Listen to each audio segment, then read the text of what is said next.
All right, everybody, welcome back. Another episode of the Nomad Strength Show today, and I'm joined by repeat guest, although it's been a long time since he's been on, and been a long time since we've just chatted in general, but got my buddy Zach Even-Esh back on the show today, and I'm really pumped to catch up, first of all, and then kind of get into some training stuff and just kind of see wherever else it goes with you today, my dude. How are things? Everything's great. It has been a long time. We've known each other for quite a bit. Can't remember how many years ago we met, but I always say, damn, man, like I wish like we would see each other more. Of course, we have a lot of memories from Summer Strong, but very important to be around great people. And so I wish we lived closer. I know, and we are about as far away as it gets while living still in the United States. That's right. So that's not usually something that happens frequently unless we're both down at like a Sornex event or something like that. But we'll have to figure something out, man. But dude, you have been running wild for as long as I've known you, man. I mean, you operate on a schedule that's just wild for most people to handle, and that's just how you live, and I love it. But you've got a lot of stuff going on, coaching and training wise. You're working with a lot of people. You're doing some stuff with some collegiate stuff too now, correct? Or working with them locally? I'm in a high school full-time. High school strength coach full-time, and then of course underground. The underground strength gym will never die. Will never die. And nothing with college, although, man, I don't know if I would contemplate going back to a college sector if the schedule is somewhat favorable, which it probably won't be, as a family man. I'm not sure if the money would have to be the main driver, but it's certainly something on my mind more as this economy has, with inflation, has changed, right? Like when I look at some of these jobs, like paying 45 grand and you're there full time and you're there 6 days a week, it's like, where do you need to live to actually do that? And for that to work. Right. So that's certainly been something that's on my mind, although there's plenty of college strength coaches making good money. One thing we see more of, like in college, is the money goes into the stuff, the new building, the new weight room. Yeah. When you got to invest in people. And so I don't know, I'd have to find the right college sector, something that's maybe interesting down the road. And it was offered to me in the beginning of COVID. It was just, we didn't know what the hell was going on. It's like 30 days in, was a military position with, they put strength coaches in SF units. So that was offered to me. That's a good schedule, and it's working with good people. And Ross being almost 50, I just want to work with people who want to win at something. You want to win at life. You want to win in sports. And so the toughest thing out of high school is you've got people kind of all around, unless you're in like an elite private school, an elite academy, where everybody coming in is just on this same page. Whereas in public schools, I mean, it's no secret that schools are struggling. Yeah. And so I'm staying busy with, other things. The main things are my kids. My daughter's going to be a senior in high school. My son's going to be a sophomore. It's nuts. And so I'm being very particular about where my time goes, because I know my time with them is coming to not an end, but a transition of when they're going to go to college and shit. I mean, look at what's going on in the world. It's like they're talking about putting like a mandatory draft on these teenage kids. That's my kids. So crazy times, crazy frigging world. I don't even know. Daughter still is just rolling through tennis. She was big tennis. Yep. Right. So working her butt off. And here's what's interesting about that is she's going to be 18 in 2 months. And she's had a very successful past year. And leading up to that point, she was very successful all in high school. But then when you're in these tournaments, you're competing against international kids, high-level kids. That's what she was kind of like in the middle, kind of like a 500 record, win, lose. Now she's winning so friggin' much. And you know what it makes me think of, Ross? This took 14 years. It didn't take 4 years. It didn't take a year. Matt Wenning talks a lot about how in America, we don't play the long game, even as adults. Hey, I want to do a 6-week this, I want to do a 12-week that. He's like, a lot of times you need to look at stuff in a year or years. Same thing with like nutrition is, I'm going on this 30-day, diet. Well, you might start eating better, but you may not even see a difference until 30 days. Yeah. And so these are all reminders to me and for everybody listening. Is like, time is the thing that it's like the most crucial aspect to achieving something. And sometimes it's so far out of reach, you just got to be willing to keep showing up. And it really hit home to me driving home from upstate New York a couple weeks ago, maybe a month ago, with my daughter. She had a great tournament, and we're driving home, and it's just quiet in the car. And it was, she's beating people, she's winning the tiebreakers. Then people are like kind of, quote unquote, like injury defaulting like 10 minutes before a match. And I'm like, man, people are starting to avoid playing my daughter. And all I thought about was 14 years, like maybe even longer, because she was playing tennis in her diapers.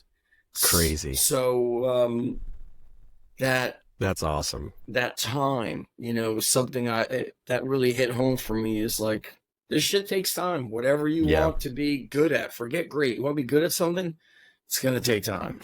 Do you have, what's your relationship like as far as the coach aspect with her? Do you do any coaching type stuff different over there and do your thing? I don't really coach my kids too much. I tell them to go to the underground when I'm not there.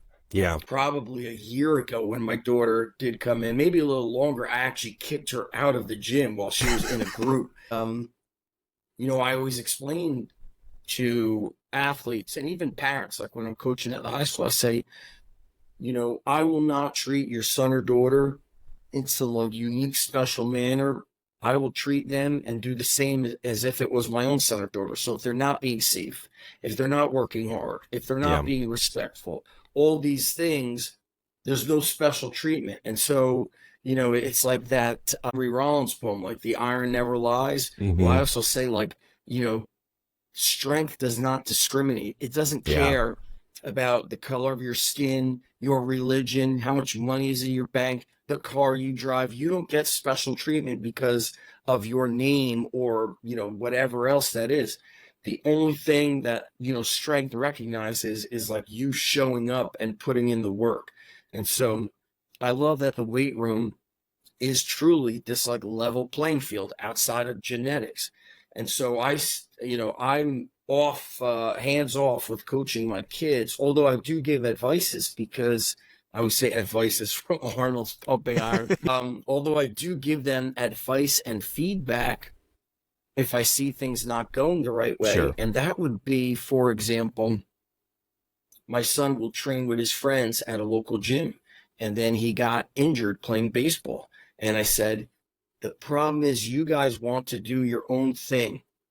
And I hate to break it to you, you need to actually listen if you want to get better. And you guys training like bodybuilders doesn't, I did that 35 years ago. So why do you guys insist on making the same mistakes that somebody made decades ago? And so some parents can coach their kids, but Joe Ken, Big House Power, said something very powerful. He said it to me in person. I've heard him say it on podcasts. He said there's a fine line between coach and dad when you start like getting into the thick of things. And he said, your son or daughter will have many coaches in their lifetime for their sport or for whatever it is that they're getting involved with, but they will only have one dad. He's like, they want you to be the dad. Yeah. And so he's, whenever I speak to House, that's like, who do I need fatherly advice from? I go to him. And he will always tell you the truth. Like, that's my awesome. God, he has no filter when you need it. What we Which really is good. Need. That's what you need. 100%. It's funny because we're on sort of opposite. Me and you are sort of on opposite ends of that life spectrum stage right now. Because you still got your son's a little bit younger than that, so he's got a couple more years. But you're nearing that end of getting them out in this stage of life, right? Yes. My son, my oldest, is 5, and we're just starting with all of this. So like last year he played t-ball when he was 4. He kind of snuck him into the league he was a Love little it. too young for, but he's this year in coach pitch and stuff, and he takes on this stuff so quick. Like he loves it. He wants to be part, and I actually do coach this team Yep. because this is a little bit different when he gets older, and it's like going That's to right. be a different level of stuff. Like I probably won't do that. Like that's not the realm I'm envisioning. But like for this kind of stuff, I love it because it's just more time to do stuff together. I mean, like actually, I it's did more the just being same. the dad stuff. It's that T-ball time is amazing. Although I'll say this, Ross, not to cut you off. I'm No, not you're cutting good. you off. If you know baseball, you should stay in it to coach, because what Yeah, parents don't want, is the dads who favor their son or daughter in sport.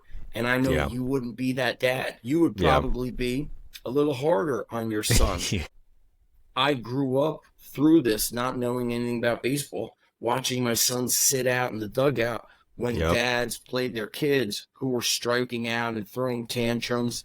And so that was a heartbreaking aspect of sports. But I had to say that knowing who you are. But Yeah. I love hearing that you are involved with the T-ball because it's special times. And it's fun just to like see that that's the new stage of stuff that we're about to enter into, because he wants to do everything. Like I mean, t-ball is just because of this time of year, but he wants to do swimming, like actually because his mom was a big swimmer when she was younger, and he wants to do, like, he can play flag football this year for the first time. Like I he love it. golfs with me. We go to the driving range and we golf, and like he's in that mode where he wants to do literally every single thing he can. And I'm like, dude, do everything, man. Don't Yes. just try and settle into one thing until you're like, 15 years from now, basically, like do as much as you And kids will possibly do it. can. I mean, Yeah. not kids will, parents will do Right. that and kind of push the kids into this specialization. And you're right. Now that I'm near the tail end of some of this stuff with my daughter, my wife really did a great job of organizing the kids into many activities. And also, Yeah. we live in a small town. So the small town had a lot of this flag football, basketball, like recreation basketball. Look, you and I really started as purists in strength and conditioning / performance. Mhm. So we know that the multi-athlete model is the best thing for an athlete, a young kid's development. But the business of youth sports and travel teams is It's crazy, man. frigging that all up. And so I'm living through it. I've lived through it. And right now, so my son, will be a sophomore. So he plays baseball. We got him. He's been playing basketball all through his childhood. Mm-hmm. Basketball team at this school is like state ranked. Practicing on like summer nights at like 8:30 p.m. I don't know why, but I said, Ethan, you got to do multiple sports. Yeah. He's on a baseball travel team, and it's like a real high level one. And they Mhm. said, oh, he's just a pitcher. And I don't want to get involved with talking to coaches, but Yeah. I had to say, listen, he goes to a small high school. They need him to play multiple positions. I go, he's he just finished freshman year, Yeah. and he needs to play multiple positions. Guess what? They don't. Some of these, I don't want to say they, but so many Right. of these travel organizations, they don't care. Like if you see Lee Taft, and for anybody who doesn't know Lee Taft, Lee was one of the early originators of bringing true speed and agility. And he's constantly talking about the problems with AAU basketball and how it really doesn't develop kids. It's just Yeah. Just a showcase, basically. it's Like, showcase, it's endless playing. There's not really a whole lot of learning. And then what Yeah. happens is the kids become robotic. They're not athletic. And the reason why this really hit home for me is I just came back yesterday from Vermont. So I helped Joe DeSena, who owns Spartan Race and Tough Mhm. Mudder. I helped him start the first Spartan intensive wrestling camp. Must have been like 10 years ago, nice. maybe 9 years ago. And then through the years, Joe would always have a wrestling coach living in Vermont with him to train his kids. And one of the guys who lived with them for a while coached his kids. His name is Andy Rovat. Andy was an All-American. He may have been a national champ. I got to look it up. When he was at Michigan, he was an Olympian in freestyle wrestling. Andy spent time, like, he saw the broken model of wrestling, of just wrestling, and kids who, like, couldn't do a cartwheel, yet they were, Yeah. made all these, like, limiting athletic capabilities. So he lived in Russia to learn the system, because as much as people might dislike the Russians and the Soviet Union and this and that for whatever reasons, the bottom line is they created the best model for developing youth athletes, which was having multiple exposure to multiple activities and sports, having an expert coach at the youth level. And so I was with Andy yesterday, and today's Monday, so I was there Saturday night through Sunday, and we were going over all of those kind of training modalities. And so yesterday morning when I trained, he brought his wrestling club from Texas. They moved great. And I saw what the power is of implementing, that kind of model versus, I remember years ago training a basketball player, age 11, he broke his foot jumping rope. And the dad was like, what happened? I can't believe it. I said, let's unpack this together. Yeah. When did your son start playing AAU? 7. How many months a year is AAU? 11 months. What other sports does he do? None. I go, okay. So for the past 4 years, all he's doing is jumping, sprinting, and pounding on the body. And so jumping rope was the straw that broke the camel's back. Yeah. But a lot of parents that refuse to listen or don't want to listen, it makes it very hard to develop their kids. And so, what did I want to do with my kids? Is everything you're doing. Swimming. The kids we train who swim are some of the strongest, like most capable kids. So you want to swim, baseball, flag football, basketball. I wish some of the kind of older style martial arts places existed where there was more of like, not so much the business of giving kids a belt so quickly. They were in the business of developing great humans. The respect and just kind of the honor of being part of a martial arts dojo was very special. I remember in a neighboring town, my brother went to a place. It literally was a dojo. It was like this wooden building behind a building. It wasn't what you would see in a strip mall. Right. And so it even gave off this kind of aura and this mystique of like what you would see in a Bruce Lee movie. Right. And so I think that, you guys as moms, dads doing that, it's the best thing for kids to do one sport. You limit the peak because there's no base. So I'm living through that stuff with my son in baseball. I said, Ethan, you know what?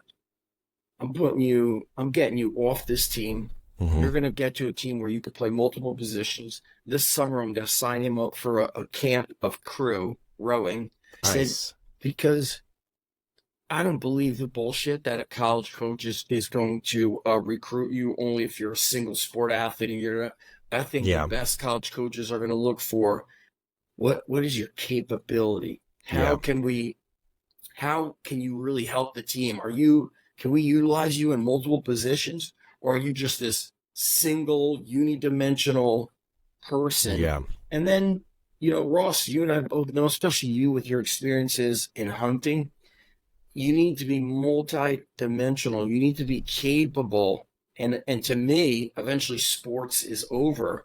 So how capable are you to handle life? And I think that the lessons from different sports, mentally and emotionally, not just physically, are really the most crucial things. And that's a really good point. And it kind of actually makes me want to, the next sort of direction of things I wanted to ask you about, to go on the opposite end of, we're talking about our kids and then moving through that stage of life. But from a training perspective, now that you're in a place age-wise, like you said, you're almost 50 and you've been training for 30 something years. Yeah. I started age 13 and a half. I'm 40 I was and a the half. same age when I started. So 35 years of training. Yeah. So at this stage, Mhm. like, are you still are you still of the mindset where you're still figuring things out because you're now in a different place than you were like even 5 years ago? You're like, I got to be in a different, I'm feeling different now than I did 2 or 3 years ago. So I got to change things up. Like, how is that impacting your own training as you move through Yes. all this too? The truth of the matter is we change. Our bodies evolve. Our bodies respond differently to the training we did several years ago. And Mm-hmm. I remember 12 years ago when I did the first Underground Strength Conference, the Ultimate Warrior said, who here is in their 20s? Raise your hand. 30s, 40s. I don't know if anybody was 50. Maybe my buddy Quattro Deuce was Mm-hmm. 50. He may have been the only guy in the room in his 40s. But he's a former Navy SEAL. He's just a different breed. But I Yeah. remember Ultimate Warrior at the time was like 52. And he said, things change in your 40s. Things definitely change to the point where you could feel the change in your 50s. And you know Yeah. what he said? He said, I would give a handful of my years to go back to those early days and feel that fucking power. Because when you're Yeah. 25, you're a fucking savage. Like, your Yeah. body is so freaking capable. Then, when you get to your mid 40s, you start feeling a little bit of the effects of recovery. Although you can really kind of capitalize on just proper nutrition, sleep, lifestyle. But now that I'm Yeah. getting closer to 50, I'm feeling like if I don't, squat for a week, or like we go away to the mountains the end of July, that week off, I come back feeling like I've lost a step. Yeah. Whereas when you're young, that week off kind of propels you forward if you've been training hard. So what I personally need to do, and oftentimes most men this age, mid to late 40s, you have to eat much better. You Mm. can't figure around with your sleep. Um, yesterday, I was up very early, 4:30 Mm-hmm. a.m. in Vermont. I think I slept in a real, it almost looked like a prison.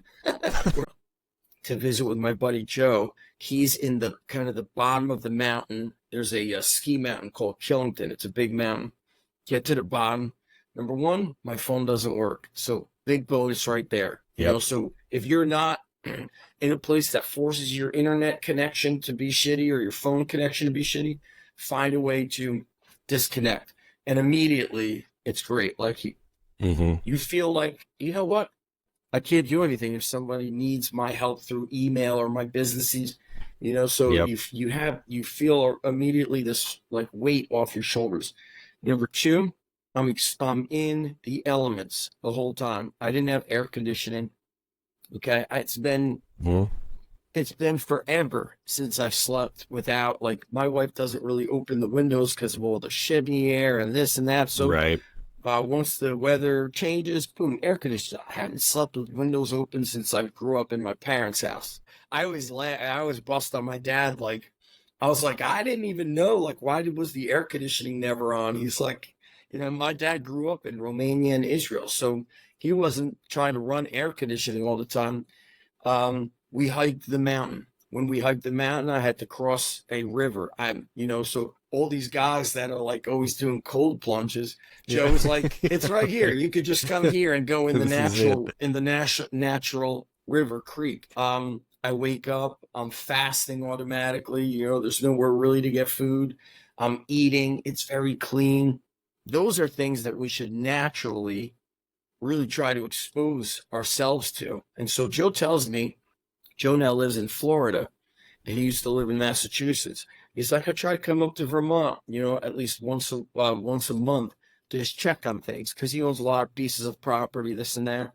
But really, what Joe's doing is getting away from the noise of Yeah. being, or being on an airplane all the time and traveling and being so connected.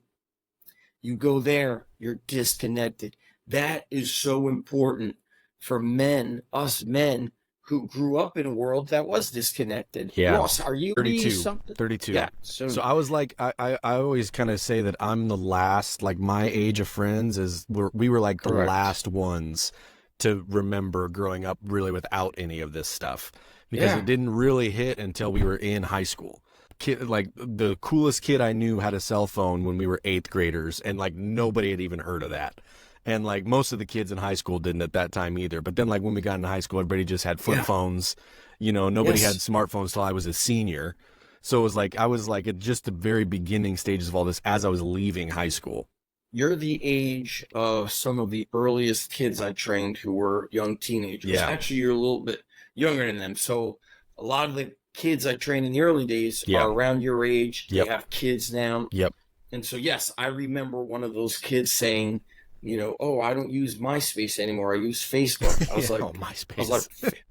right. So anybody who's my age is laughing right now that I mentioned MySpace, but getting older, training, what I do more of is like I front load a warm up Yeah. with a circuit. And when I'm training others, I'm really telling them, listen, I don't want you to ask me for a substitute for sled drags. You could get on a treadmill and an incline, an elliptical, and airdyne, but I want you moving. So if I'm going to do legs, I warm up with sleds. Then I'm doing reverse hypers, back extensions. I might even do some pull-ups to kind of get the back locked in, hanging leg raises, one-arm suitcase carries, Bulgarian split squats, kettlebell swings. I'm doing, Matt Wenning might do 3 exercises for 4 sets of 25. I will do 5 or 6 or 7 as a circuit, Yeah. 2 or 3 rounds before I start back squatting or deadlifting. And I like kind of pushing the pace. So I'm not chasing the numbers, although I'm going through like I'm near the end of a cycle after speaking with Ed Cohn at Summer Strong. He would do that long block of just linear periodization. Yeah. Even with deadlifts, he said, even with deadlifts, he was doing sets of 12. And I was like, man, I haven't done deadlifts for more than sets of 5 in years. Yeah. And so I started doing it and I felt great. So it was like 2 weeks of 12s, maybe 10. It's basically 12, 10, 8, 6, 4, 2, and maybe a single. Old pyramid. And really that you could use that to deadlift 550 pounds. You could do that to bench 315. And if you could lift those numbers, that's pretty strong. Yeah. And so, I've also had multiple surgeries on my right knee through the years. Injuries and stuff like that kind of determines or dictates the way I warm up. But even before upper body, let's say it's an upper body day, I like to do like lower, upper, and then full body. Yeah. And on an upper body day, I'll still do sleds. I'll do like kettlebell rowing or dumbbell rowing. A lot of band pull parts and face pulls to pump up the upper back. And then I'll grab like light dumbbells, maybe 20s. Then the next set, 25, 35. I'll do like 12 flies, 12 bench, 12 extensions, stand up, 12 rear delts. Just a shit ton of pump up work to get me going. Then I'll do the heavier stuff, and it kind of like stops you from doing too much work on the main lifts, which tend to be a little bit tougher on the body.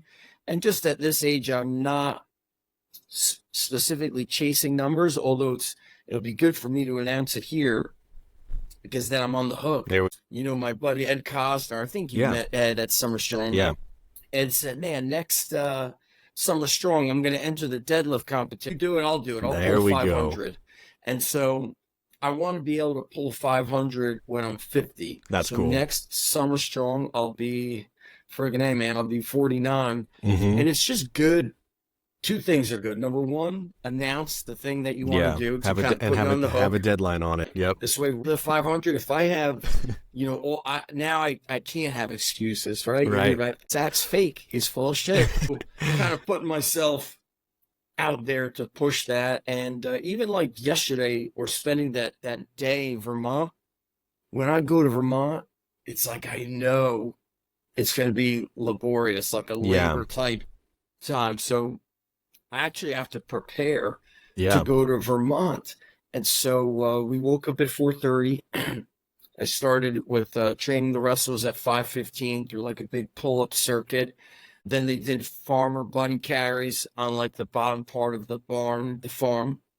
And then we walk up the mountain, and Joe is nuts. He's got that buddy carrying up a mountain, whereas it's like, I'm like, if somebody goes down, we're screwed. Yeah. But he takes, it's almost like I've spent too much time worrying about the liability because I work in a school. Right. Joe is just like, get the fuck up, get somebody on your fucking back. And there's girls in this group. They're all, most of these kids were training for the National Wrestling Tournament at the end of July. Okay. It's called Fargo. Yeah.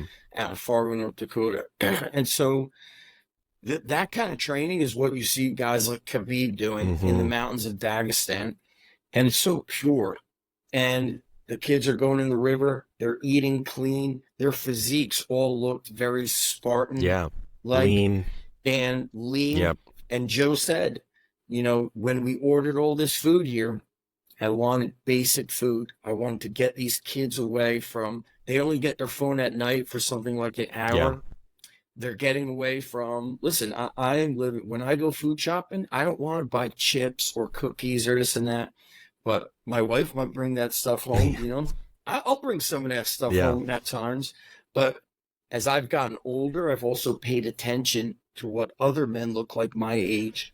And so that has changed my thought process with food. I can't remember if the first time we did a podcast, was I going to Pennsylvania to that farm to buy the meats? Did we talk about that? I think you did mention that, actually. Maybe?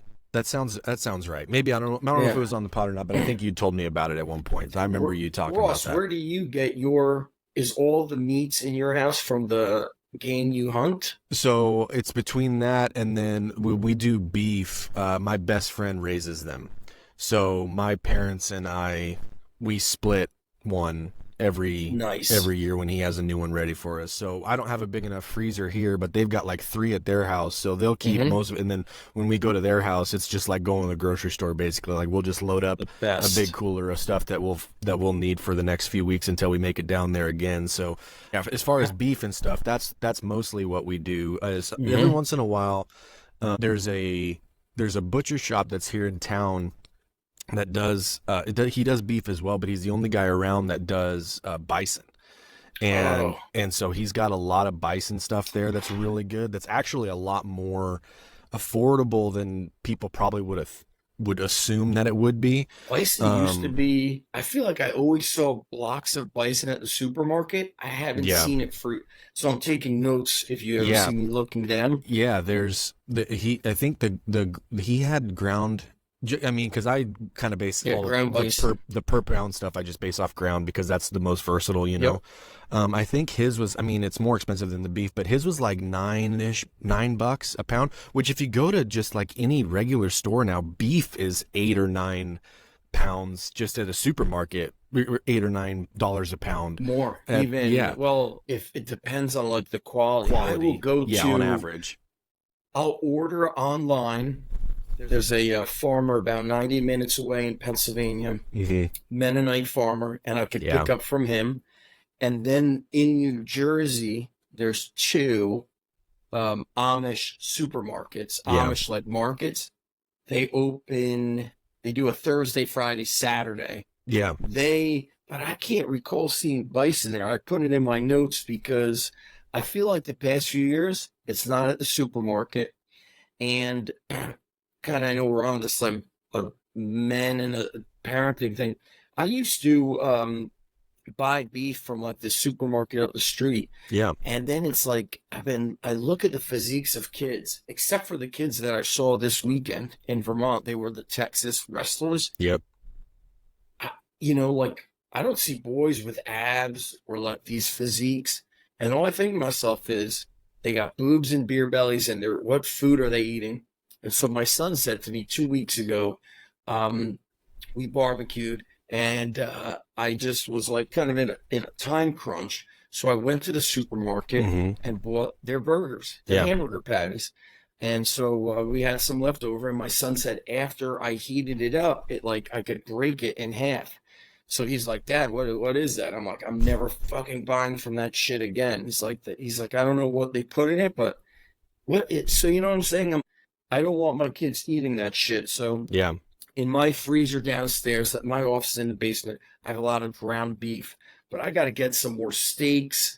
And I Dude, did we an do the interview with it. roasts. Like we just because I mean the You cuts do that we what? get from A we just roast. get big roasts and Hmm. like crock pot those things. You slow cook it. We slow cook them, or we do even Okay. do them on. I got a pellet grill. Like I'll do those when it's summertime. I don't want to heat the house up on a crock pot all day long, but I'll smoke them and do that kind of stuff too. But then that I mean See, I need a smoker. you can do like 4 or 5 pound, 5 6 pound roasts and get I don't know maybe 8 to 10 meals out of it, just depending on how big the thing is. But those things are Yeah. super easy too. So What's your what brand is your pellet smoker? mine's an old Traeger. It's like 10 years old, but Yeah. it still works. It still works fine. Mine is actually like the last model before they started adding all the Wi-Fi stuff into it. So I feel like it's like What the hell do I need Wi-Fi on a fucking grill? I'm telling you, technology, we think unnecessary it's for it. helping everything, but all it does is remove us from Just one step farther away. it removes us from the act of doing something or the art Yeah, behind 100%. doing something. So I have a 100%. Weber grill, which is propane. Yeah, I need some sort of a smoker, something I could leave out. I have a friend in Texas. He's like, dude, we don't even eat out. He's like, because I could make my steak so make it better. perfectly. Yep. I don't know if he has a Traeger, but he's got one of those type grills. Yeah, But you for gotta be sure. able to let it sit out. And so I think quite a lot. I think quite often about what food are we consuming. So my buddy Joe in that little town in Vermont, he owns the general store. Mm. And yesterday, after we did the whole mountain thing, everybody was in there ordering food. He's like, let's come back. So I go to his house, a shower, and then how do we go to the general store? We run there. Like Of course. everything is a run. Of So now I'm course. like sweating when I go to eat my breakfast, and I'm thinking to myself, this is exactly what I needed. Yeah, I need to learn to I have to move more. I think as you get older, you 100%. probably need 2 workouts a day. You need one that's just some steady state cardio. And I don't run much, but this morning, why did I tell you I was a little late was, so my daughter drives, so she has my old Toyota 4Runner. I drove it to the Midas to get new brake pads on. And my wife's like, put your bike in the back and you can ride home.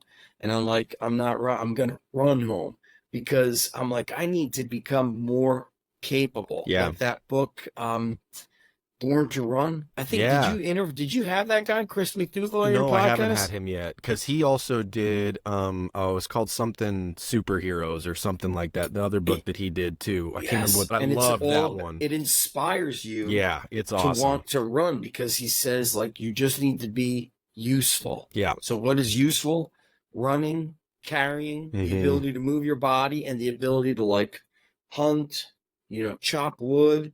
And the more busy I get with life, Ross, kind of like you reminded me, like I'm so hectic running around, you lose the skill Yeah. of working with your hands. And it's fucking embarrassing because when I grew up in the 80s, my friends and I, we lived on our bikes. And if it was raining, Same. we would dismantle our entire bikes. We would take off the sprocket, the ball bearings. We would boil them in water. Then we would grease them. We knew how to dismantle a bike. And it's like now, if I take, we live in this little beach town. I needed a new pedal on my son's bike. They don't even ask you, do you want to install? Hey, do you want us to install it? They just do it, assuming everybody is basically in a rush and you're useless. Dude, at age 8, I was taking apart bikes, Yeah. And so John Welborn talks about that often. He's like, men need to maintain a skill or acquire a new skill and keep up with a hobby. So what is John's skill? Or he has many skills, but he's always building and fabricating trucks and cars, he's a big car and he's guy. always welding. And then his property, he's operating heavy machinery. So it's interesting. Hold on 1 second, Ross. Hold on 1 second. Yeah. I'm on podcast. Okay, 12 o'clock MRI. Okay, buddy. That's my son. So all good. Yeah, it's funny when you were talking about my son. My wife saw that kind of need for men to be useful. Because Yeah. the first house we bought, her uncles were our contractors, and they're not Yeah. contractors, but they had the skill. We Yeah. They just knew gutted how the to whole do it. house. Yeah. So now my son, he's very good with his hands. He's got a little keeping business that Yeah. he started. I think he's got like nine lawns, and I That's think two of awesome. those lawns includes like cleaning out the pool. And Nice. it is good. So what are we teaching him here? What, in my opinion, Ross, is to not rely on somebody else to write your Yes. paycheck. Yes. Which a man should never have his back against the wall where he's like, I have to have this job. I tell all strength coaches, even if you're making a lot of money, what is another way that you could earn your own paycheck? You Mm-hmm. have to be able to do that. So you're never in the place where you're like, reliant, Yeah. desperate for somebody else. And being able to write your own paycheck is a skill. It is. And it's one of the ones that, I mean, both of my parents are entrepreneurial people. And when I was my entire most of my life growing up, my mom has owned her own travel agency, which most people would think like those don't even exist anymore. But she's busier now than she basically ever has been, because people like want somebody else to just like handle stuff. They don't want to have to, I mean, even though you can go online and book everything yourself, like people don't want to do that. They're like, I'd just rather pay somebody else to set up the whole vacation for me, that kind of thing. And then my dad in the farming world is got his own business and that kind of stuff. So I grew up a lot around like that kind of just mindset of being able to figure things out on my own. But I remember, dude, I was 14, might have been maybe even 13, the first time I had like a real job, right? Like real job where I was, but I grew up having to move hand lines in a hayfield from the time I was like 7 years old with my buddy, because I would go over to his house in the summer and his dad's like, all right, you guys got to go move all those water lines in the field. And we're like, dude, really? And it's like 6 a.m. He's like, you guys better not stay up too late because you all got to be up at 5:30 to go move those hand lines. And I'm like, that's Joe DeSena said that's where he learned.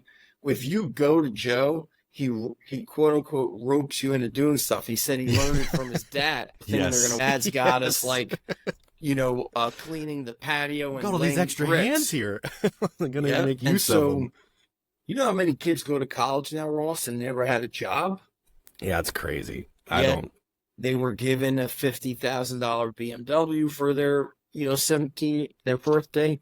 And so one of the best gifts we could give our kids is teaching them how to work, teaching them how to earn things. And it's so interesting hearing like this story of your friend's dad being like, hey, you're working. And it was just part of who we were as Americans, to be honest with you. Yeah.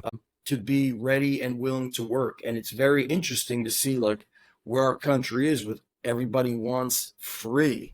They want give me, discount. Like it's like we've gotten away from taking pride in work ethic and earning. And I grew up where I used to live. We were the Ford plant was in Edison, New Jersey. It was in front of the first gym I trained out of. Yeah. Massive. When that shut down, now they built like all different kinds of shopping centers and like that big golf place and this and that. And then when I grew up in my early 20s, when I was finishing up grad school, early 20s, I worked at a bar in a very blue-collar town. Yeah. And up the street was the GM plant. Well, that GM plant is gone. And dude, I remember I worked this was a shot and beer joint. What the morning bartender was on a vacation. So I worked his 2 weeks, 7 a.m. to 1 p.m. But on Tuesdays, I did 7 a.m. to 5 p.m. Get in at 6 a.m. to clean up. Guess who came at 7:15 a.m.? All the guys who did the night shift. 11 p.m. Yep. And they worked their asses off, and then they came and drank beer and went home and went to bed and did it all over again. But I don't want to say that was the American way, but that was the work ethic was very unique. I learned a lot from those morning guys, because normally I work Saturday night. Well, that 7 a.m. shift was a lot of Vietnam vets come to Dunkin' Donuts, bring their coffee, and then I would but they taught me a lot about, I remember one of the guys saw my tips, laid out the money, and he said, son, come here. He said two things. Number one, he's like, take your money, put all the heads in the same direction. Start respecting your money. He said, don't have it all flipped around. Same direction. He's like, every time you get $20 in singles, put it in the cash register, take the 20, put it in your pocket. He's like, never know. He's like, but the boss starts seeing you making a lot of money. He's like, sometimes they don't like that. He's like, stop showing everybody your money. 20 singles goes in the register, you put the 20 in your pocket. So taught me that. That's awesome. That guy was one of the Vietnam vets. They always sat in the same seat. Okay, they were very regimented. The guys who worked the gym, I never saw guys drink so much beer, in my life, how so fast. But I remember it was kind of like, before you buy somebody a drink, how many beers do they have to drink? And he said to me, he goes, you take care of me, I'm going to take care of you. Because he was like, why are you waiting for me to buy this many drinks? He's like, it's fucking one beer. I'm buying a dozen beers here. Yeah. He's like, he's guys with me. He's like, you see how we're giving you money? And so, sometimes you go into a restaurant or a coffee shop with friends and you get them busy and they're mad that you made them busy. Right. Don't be mad. Handle it. We're here giving you money. Don't complain about it. But that is what I see happening in pockets of the quote unquote American way. Like, they don't want the busy work. Yeah. They don't want the hectic nature. We need to start learning to thrive under the pressure and the stress. It's, that guy, Tim Grover, he says, pressure is a privilege for athletes. Yeah. I feel you need to view that as a business owner and even as a parent. Sometimes you're like overwhelmed with everything, but guess what? We chose to have babies. Yeah. So now we need to step up and be great parents, even amidst the stress. And that's part of I think that's part of what actually ends up helping, at least for me, was that held my feet to the fire, metaphorically, like more than anything else, was when kids started being born. You know what I mean? Like, and we had decided, obviously, again, like you choose to have kids, but when they actually start showing up, you're like, okay, game time type of thing, like that's right. Can't get away with the same stuff I did when it was just, my wife and I by ourselves, just together, but just the two of us, or, definitely before that when it was just me. Like, can't get away with any of that. Like, you can't have like wasted time when you're trying to do stuff now that there's multiple people. It's no longer about what does Ross want to do. Yeah. What do we want to do? It's about, we're just going to do what is best for the kids. Or, let's say you didn't have a business, you had a quote unquote regular job. Yeah. And you needed more money for whatever it is, food, clothing, or you're looking at saving up for a car. Ross, you're not the kind of guy that would say, we don't have the money for that. You would be like, you know what? Go get when you sleep, I'm going to work when you're sleeping. I'll get this other job. I'll stack shit. Like, we would just find a way. And so that is a missing link in much of today's society, is the finding a way to win. I see too much of, I'm just going to find an excuse. I'm going to find somebody to blame. I'm going to find somebody to give me something. And it's un-American, in my opinion. Yeah. Because the American way, from what I recall as a kid, is work for it, earn it, take pride in the work. Now everything is find the shortcut, find the easy way. Now, a shortcut is good if you're strategically finding a way to achieve more. But, to be outright lazy and to think you are owed something, that's un-American, in my opinion. The one, like the phrase that always kind of like stuck with me, even as I was like in the early years of having the coaching business and stuff like that, once I left the box gym, was the phrase was just, I'll figure it out.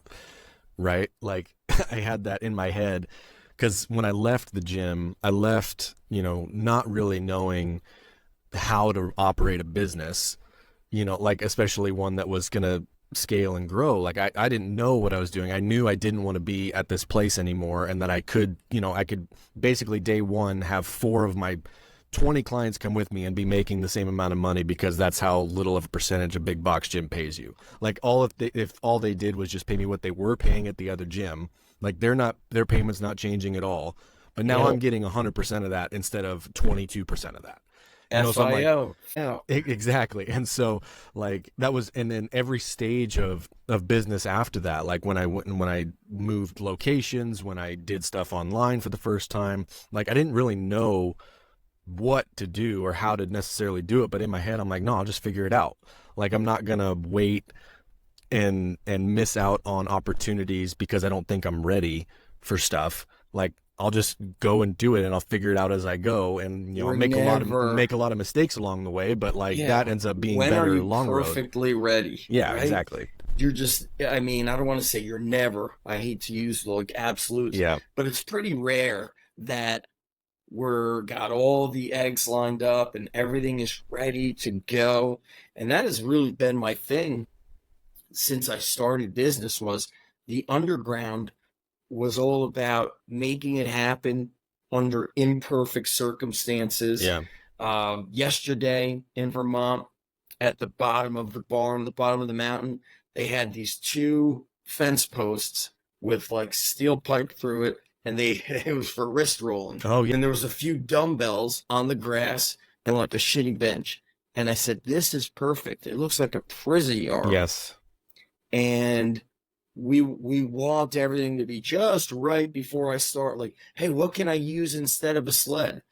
Go to the local auto garage. We're gonna have some shitty tires on the side. And that's it. Yeah. Yes. Why do you need to buy the sled? Yeah. Just go to the auto garage. They're gonna have tires and wheels that they can't use on the side. You could take it, and then all you got to do is attach a chain and a rope through it. You don't even need the toe strap. So we got to stop wanting everything perfect, because perfection works against us. 2 summers ago at my high school, the bubble that I had the weight room in was getting new turf and new flooring. So I said, okay, I got a football team. I said, take all dumbbells up to 100, take them out, put them in that storage closet, get all the straight bars, and take all the bumper plates out. And so for that summer, we trained outdoors, and we called it prison workouts. And those were our best workouts. If you wanted to squat, you had to clean it to get it in the front squat. If you wanted Zercher squat, 2 guys had to lift the bar, and you'd get under it. If we wanted to bench press, we could only floor press. Somebody had to deadlift the bar to you.